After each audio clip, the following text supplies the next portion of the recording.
చందమామ కథలు. పిశాచం చెయ్యలేని పని కథ.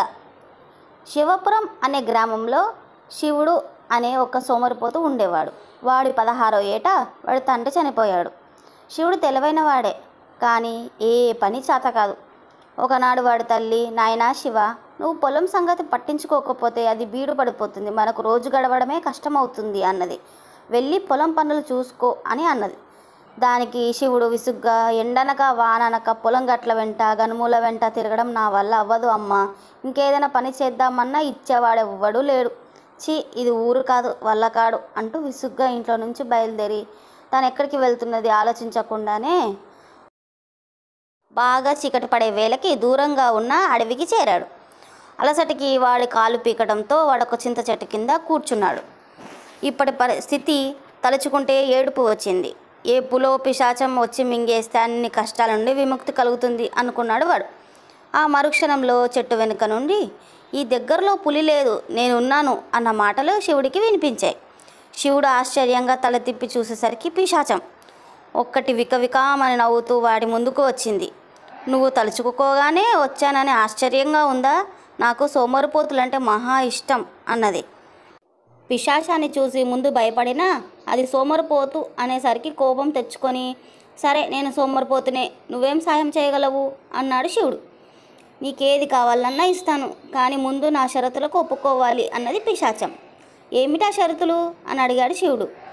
6 ఏళ్ల పాటు నేను నీ బానిసగా ఉంటాను, ఏది కావాలంటే అది ఇస్తాను, నువ్వు రాజభోగాలు అనుభవించవచ్చు, 6 ఏళ్ళు మాత్రమే సుమా అన్నది పిశాచం రహస్యంగా చెబుతున్నట్లు. ఆ తర్వాత అని అడిగాడు శివుడు, ఇందులో ఏదో మోసం ఉన్నదని అనుమానిస్తూ.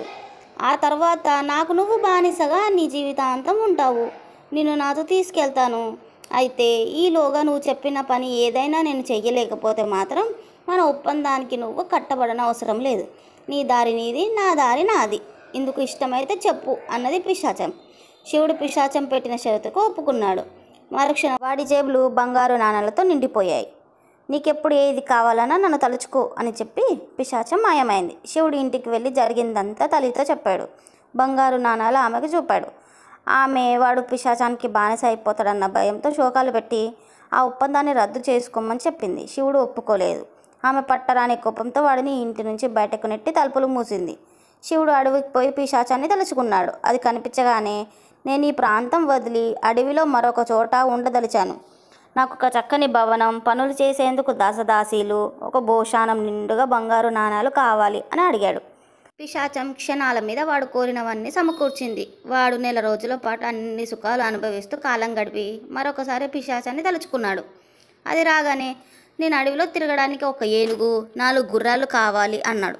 పిశాచం వాటిని తెచ్చి శివుడికి అప్పగించింది. మరొక 1 నెల గడిచాక వాడు పిశాచాన్ని మళ్ళీ తలుచుకున్నాడు. అది కనబడగానే, ఈ అడవిలో దోపిడి దొంగలు తిరుగుతున్నారని నా అనుమానం, నా భవనాన్ని కాపలా కాసేందుకు పెంపుడు కుక్కల్లా ఉండే 6 పులులు కావాలి అని అడిగాడు శివుడు. అదెంత పని, వెంటనే చేసేస్తాను అని పిశాచం చెప్పింది. మరోసారి వాడు పిశాచాన్ని తన భవనం చుట్టూ 20 అడుగుల ఎత్తైన గోడ కట్టమన్నాడు.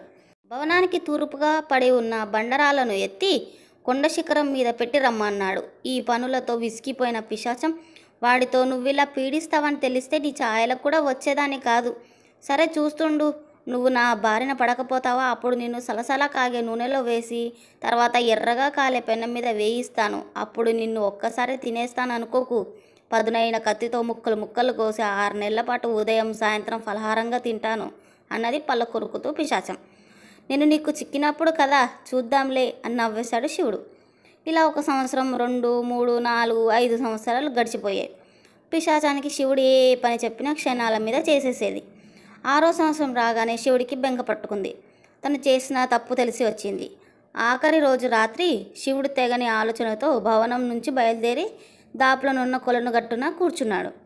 కొలనులో ఉన్న కప్పలు బెక్కబెక్కమంటూ అరుస్తున్నవి. వాటిలో ఒక కప్ప నీళ్ళలో నుంచి ఎగిరి వాడి మీదకి దూకి వాడు తుర్లిపడి పడిపోయే లోపల కొలంలోకి మళ్ళీ గెంతింది.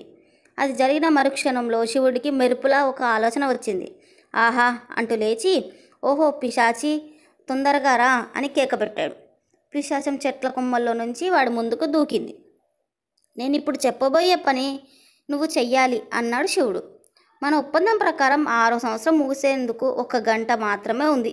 6 సంవత్సరాల పాటు నువ్వు చెప్పిన పనికి మాలిన పనులన్నీ చిటికెలో చేసేసాను. త్వరగా ఆ పనేదో చెప్పు. నేను నా బానిసను చేసుకొని లోగడ చెప్పినట్లుగా కాక పచ్చి పచ్చిగా తినేస్తాను అన్నది పిశాచం. నాకు కప్పల బెక్కబెక్కల సంగీతం వినాలని ఉంది. కొలనులో ఉన్న కప్పలని ఈ చెట్టు కొమ్మల మీదకి చేర్చి వాటి ద్వారా నాకు ఒక మంచి సంగీతం వినిపించు అని అన్నాడు శివుడు. పిశాచం శివుడికేసి కళ్ళెర్ర చేసి చూస్తూ, ఇంకా నయ్యం, కప్పల సంగీతం కాదు, కాకుల బృందగానం వినాలని ఉన్నదని లేదు. ఇది పుట్టరాని బుద్ధి, చావు తెలివితేటలు అంటూ గాల్లోకి లేచి కొలనులో దూకింది. కప్పలన్నిటిని తీసి చెట్టు కొమ్మ మీదకి చేర్చింది. కొద్దిసేపు ఆగానే కప్పలు బెకబెకమంటూ మళ్ళీ కనులోకి దూకసాగాయి. అలా వాడు ఎన్నిసార్లు కొమ్మల మీదకి చేర్చినా అవి మళ్ళీ కొనలోకి దూకేస్తున్నాయి. పిశాచం కోపంతో కీచుమంటూ అరుస్తూ కొలంలో ఉన్న కప్పల్ని కొమ్మల మీదకి చేర్చడం, అవి మరుక్షణంలో కొలంలోకి దూకడం, ఇలా అరగంట కాలం గడిచిపోయింది. శివుడు ఉత్సాహంగా, మన ఒప్పందం ప్రకారం నేను చెప్పిన పని నువ్వు చెయ్యలేకపోయావు. 6 ఏళ్ళు గడువు ముగిసింది. ఇప్పుడు నీ దారి నీది, నా దారి నాది. ఈ గడ్డు అనుభవంతో నా సోమరితనానికి స్వస్తి పలికేస్తాను. ఇంటికి పోయి హాయిగా పొలం పనులు చేసుకుంటూ నా కన్న తల్లిని సేవించుకుంటూ ఉంటాను. అక్కడి నుండి బయలుదేరాడు శివుడు. పిశాచం శివుడికేసి కొరకొర చూస్తూ, అవురా సోమరిపోతూ, ఎంత గడుసువాడివి నువ్వు అని, చచ్చినా నేను సోమరిపోతుల జోలికి వెళ్ళను అంటూ ఎగిరి అడవిలోకి మరొక ప్రాంతానికి వెళ్ళిపోయింది పిశాచం. శివుడు మెల్లిగా ఇంటికి చేరాడు. తల్లి శివుడిని చూసి ఎంతో సంతోషించింది.